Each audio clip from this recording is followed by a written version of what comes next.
Polda Nusa Tenggara Barat menetapkan seorang mahasiswa disabilitas berinisial IWA sebagai tersangka kasus pemerkosaan seorang mahasiswi di Mataram, Nusa Tenggara Barat. Penetapan tersangka menjadi polemik setelah tersangka membantah aksi itu karena keterbatasan fisik dan mengaku dijebak oleh korban. Seorang disabilitas warga Mataram, Nusa Tenggara Barat inisial IWA ini merupakan seorang mahasiswa yang aktif dalam kegiatan kesenian. Seluruh kegiatan sehari-harinya dilakukan hanya dengan menggunakan kakinya. Tapi IWA kini berurusan dengan hukum setelah dilaporkan dalam kasus dugaan pemerkosaan mahasiswi dan sudah ditetapkan sebagai tersangka. IWA membantah aksinya itu dengan alasan keterbatasan fisiknya. Dia justru menuduh korban memperdaya dirinya saat korban mengajak ke sebuah penginapan. Yang saya bingungkan tuh bagaimana saya merkosa sedangkan saya terus terang seperti Bapak lihat sendiri, saya tidak bisa buka celana sendiri, buka baju sendiri. Dan memang kalau memang keperkosaan itu kan ada kekerasan seksual. Bagaimana ngelakuin kekerasan, didorong aja saya atau jangan diantar saya kan gitu. Misalkan kalau dia nak mau tuh gimana tuh kekerasan seksual atau pemerkosaan, dia dorong saya. Terus kok tiba-tiba ada dua cewek lagi, yang satu cewek jadi dua. Nah itu maksud saya apa itu gitu. Kan pertama satu cewek yang saya ajak pergi, satu cewek kok ada dua. Dua yang masuk ke kamar itu? Enggak, maksudnya yang laporan itu ya gitu. Laporan ada dua korban. Ya itu ditangkap. Itu dah kalau memang kekerasan atau pemerkosaan yang seperti kabar sekarang ini sampai saya dijadikan tersangka sekarang 20 hari ini pertama. Itu yang saya bingung, bagaimana saya mau memperkosa dengan keadaan saya kayak gini, kekerasan. Kan bisa ada ngelawan, bisa ada dorong, apalagi dua cewek misal.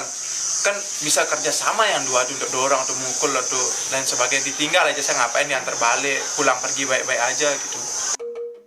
Sementara itu pendamping korban AM menjelaskan tersangka IWA telah memanipulasi korban dan memanfaatkan kondisi korban yang labil karena masalah keluarga. Berbeda dengan keterangan tersangka, pendamping korban menyebut tersangka yang justru mengajak korban menuju homestay milik rekan pelaku di Rembiga dan melakukan tindakan asusila. Diperkirakan korban lebih dari satu orang. Jika kita melihat sisi pelaku yang ada keterbatasan dan segala macamnya, kita tidak bisa kemudian serta-merta menihilkan bahwa mereka punya upaya, apalagi kalau kita lihat dari pelaku sendiri sebenarnya adalah orang yang produktif dalam kesehariannya. Dia bukan orang yang kemudian benar-benar kesulitan terkapar di kasur dan lain sebagainya. Jadi kalau kita lihat kesehariannya, dia adalah mahasiswa, dia bisa bepergian kuliah, dia bisa bersama teman-teman dan lain sebagainya. Jadi artinya keterbatasannya itu kemudian tidak serta-merta menihilkan peluang itu terjadi gitu. Apalagi dengan yang dia lakukan adalah kan dari ancaman intimidasi verbal gitu ya. Sebelumnya, Kasubdit Renakta Reserse Kriminal Umum Polda NTB AKBP Nimade Pujawati menyebutkan Polda NTB telah menyiapkan tindakan dan perlakuan khusus terhadap tersangka kriminal yang merupakan seorang disabilitas. Kita melakukan tahapan-tahapan dalam penanganan disabilitas tersebut.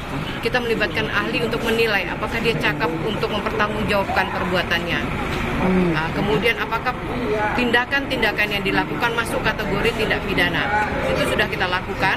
Kita sering kali konsultasi dengan KDD sehingga pada hari Jumat kemarin kita sudah melakukan penetapan tersangka dan rencananya akan dilakukan pemeriksaan tersangka kepada yang bersangkutan. Tersangka IWA saat ini tengah menjalani sebagai tahanan rumah selama 20 hari setelah ditetapkan sebagai tersangka.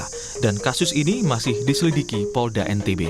Fitri Rahmawati, Kompas TV Mataram, Lombok, Nusa Tenggara Barat. Menanggapi kasus disabilitas yang diduga melakukan pemerkosaan, polisi daerah NTB menegaskan memiliki alasan dan bukti untuk menetapkan pemuda disabilitas IWA menjadi tersangka.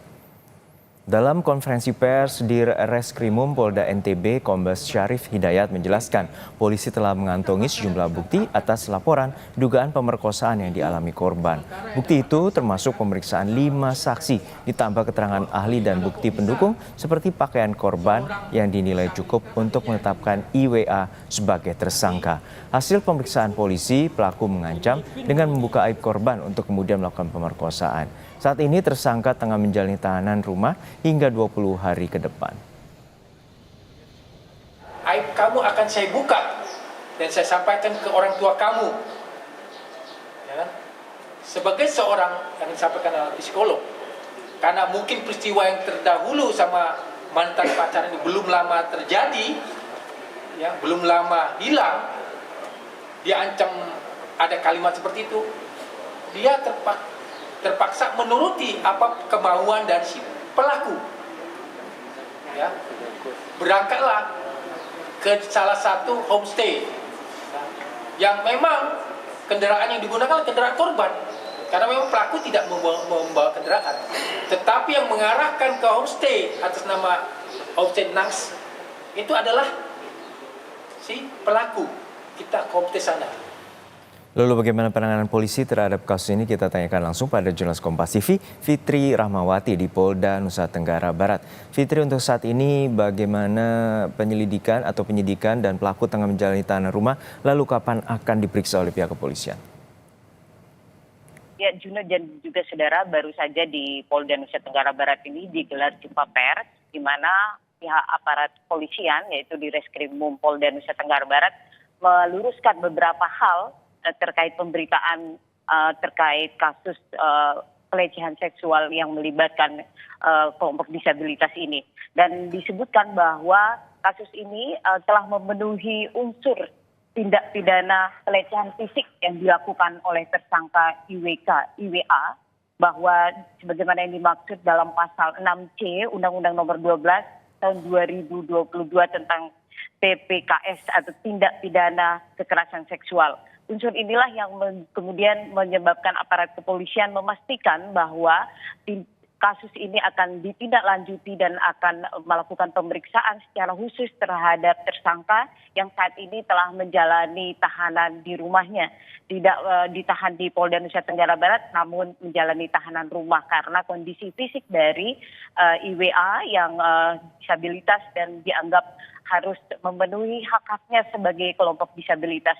Selain itu juga Polda Nusa Tenggara Barat juga telah meminta keterangan dan pendapat dari sejumlah saksi ahli, baik psikolog dan juga kelompok dari komite disabilitas daerah yang ada di Nusa Tenggara Barat ini untuk memastikan hak-hak dari tersangka tidak dilanggar atau terpenuhi sepenuhnya dalam menangani perkara hukum ini. Dan dapat saya sampaikan kepada Anda dan juga saudara Juno bahwa korban saat ini juga telah ditangani oleh tim pendamping karena kondisi korban juga telah mengalami kondisi trauma yang cukup parah begitu, karena sampai saat ini juga korban masih ditangani secara intensif karena untuk menangani kondisi trauma yang dihadapinya setelah menghadapi kasus yang dialami sejak tanggal 7 Oktober 2024 ini. Aparat kepolisian terus akan memberikan penanganan yang serius terhadap kasus ini, Juno.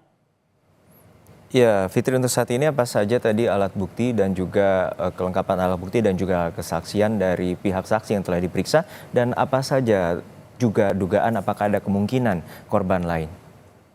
Ya, Juno, aparat kepolisian telah memeriksa 5 orang saksi, 1 orang saksi adalah saksi korban dan 2 orang lainnya adalah 2 orang saksi yang nyaris menjadi korban dengan modus yang sama dilakukan oleh tersangka IWA ini. Dan kemudian juga saksi seorang rekan korban dari korban, kemudian juga 1 orang saksi yang merupakan penjaga dari homestay tempat di mana peristiwa itu terjadi atau pelecehan itu terjadi yang dialami oleh korban dan juga dilakukan oleh tersangka IWA ini. Dan saat ini Juno, bahwa aparat kepolisian juga telah mengamankan sejumlah barang bukti. Di antaranya adalah pakaian, kemudian juga spray yang ada di homestay tersebut dan juga selembar uang Rp50.000.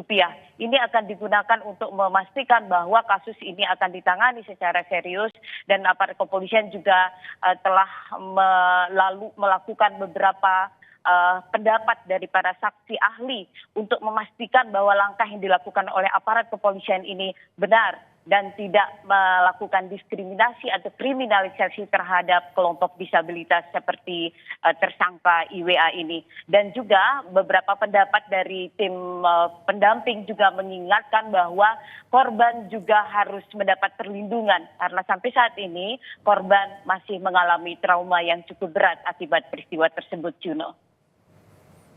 Baik, terima kasih atas laporan lengkap Anda, jurnalis Kompas TV Fitri Rahmawati dari Mapolda Nusa Tenggara Barat.